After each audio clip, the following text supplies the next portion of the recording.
ഇന്നലെ രാത്രിയാണ് നാടിനെ ഞെട്ടിച്ച ആ ഒരു ദാരുണ സംഭവം നടന്നത്. വിധി ഒരു അപകടമായാണ് എത്തിയത്. 5 വിദ്യാർത്ഥികളുടെ ജീവനാണ് പൊലിഞ്ഞത്.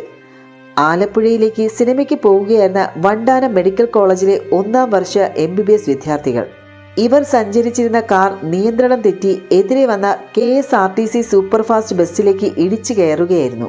കാർ വെട്ടിപ്പൊളിച്ചാണ് ഇവരെ പുറത്തെടുത്തത്. കാറിൽ 11 പേരാണ് ഉണ്ടായിരുന്നത്. കാർ ഓട്ടിച്ചിരുന്ന ഗൗരി ശങ്കർ ഇപ്പോഴും ആശുപത്രിയിലാണ്. 2 വിദ്യാർത്ഥികൾ ഇവരുടെ പിന്നാലെ തന്നെ ബൈക്കിലും ഉണ്ടായിരുന്നു.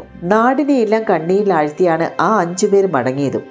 പാലക്കാട് സ്വദേശി ശ്രീദീപിന്റെ സംസ്കാര ചടങ്ങുകൾ ശേഖരിപുരം ചന്ദ്രനഗർ ശ്മശാനത്തിൽ വൈകിട്ട് 6 മണിയോടെ നടന്നു.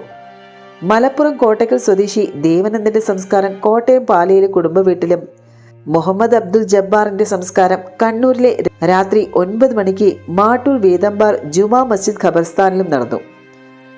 ലക്ഷദ്വീപ് സ്വദേശി മുഹമ്മദ് ഇബ്രാഹിമിന്റെ സംസ്കാര ചടങ്ങുകൾ എറണാകുളം ടൗൺ ജുമാ മസ്ജിദിൽ വൈകിട്ട് നടന്നു.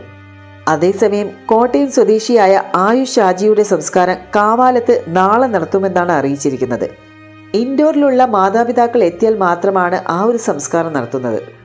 ആലപ്പുഴ കളർക്കോട് അപകടത്തിൽപ്പെട്ട് മരിച്ച 5 മെഡിക്കൽ വിദ്യാർത്ഥികളുടെയും പൊതുദർശനം വണ്ടാനം മെഡിക്കൽ കോളേജിൽ നടന്നു. പോസ്റ്റ്മോർട്ടം നടപടികൾക്ക് ശേഷമാണ് മൃതദേഹങ്ങൾ വണ്ടാനം മെഡിക്കൽ കോളേജിലേക്കും എത്തിച്ചത്. പൊതുദർശനത്തിന് ശേഷം 4 പേരുടെ മൃതദേഹങ്ങൾ സ്വദേശത്തേക്ക് കൊണ്ടുപോയി. ലക്ഷദ്വീപ് വിദ്യാർത്ഥിയുടെ ഖബറടക്കം എറണാകുളം ടൗൺ ജുമാ മസ്ജിദിൽ 3 മണിയോടെ നടന്നു. ഇതിനിടെ അപകടത്തിൽ പരിക്കേറ്റ് ചികിത്സയിൽ കഴിയുന്നവർക്ക് മികച്ച ചികിത്സ സർക്കാർ ഉറപ്പാക്കുമെന്ന് മന്ത്രി പി പ്രസാദ് വ്യക്തമാക്കി. അതീവ ദുഃഖകരമായ സംഭവമാണ് ഉണ്ടായതെന്നും അപകടത്തിൽ വിശദമായ അന്വേഷണം നടക്കുമെന്നും അദ്ദേഹം പറഞ്ഞു. പരിക്കേറ്റവരുടെ ചികിത്സയ്ക്കായി മെഡിക്കൽ ബോർഡ് രൂപീകരിക്കുമെന്നും അറിയിച്ചിട്ടുണ്ട്.